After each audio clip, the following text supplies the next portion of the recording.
Le Premier ministre, accompagné de très nombreux membres du gouvernement et du Haut-Commissaire général de la République, a assisté dimanche 29 janvier en la paroisse Saint-Pierre de Libreville à la messe épiscopale donnée en clôture de la 30e assemblée plénière des évêques du Gabon. Selon le secrétaire général de la conférence épiscopale du Gabon, le climat politique actuel se caractériserait sur le plan social par une mauvaise répartition des richesses, un taux de chômage relativement élevé surtout des jeunes. Le réseau routier demeurerait impraticable dans plusieurs régions du pays. Et, a-t-il ajouté, on déplore encore des détournements au détriment de projets de développement.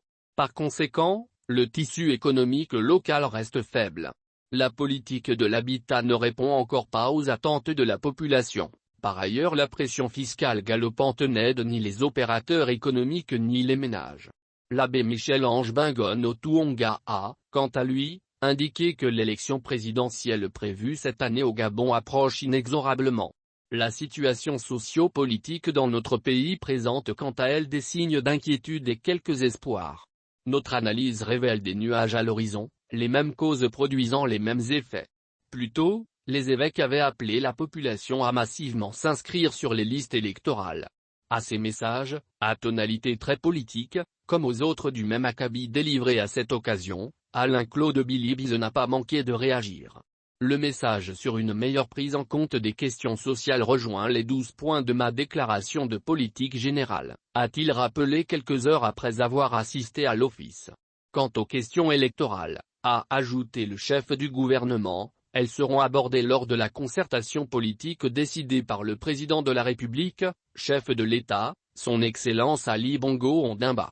Une manière, polie mais ferme, de rappeler aux évêques que le pouvoir spirituel n'a pas, en République, à s'aventurer sur le territoire du pouvoir temporel. Pour autant, ces déclarations de l'Église catholique sont-elles une bonne nouvelle pour l'opposition gabonaise? Pas forcément, estime ce professeur en sciences politiques de l'UOB. D'une part, il ne faut pas exagérer l'influence politique des églises en matière électorale, en particulier chez les moins de 50 ans. D'autre part, le fait que l'Église catholique prend ainsi la parole s'explique notamment par la faiblesse de l'opposition.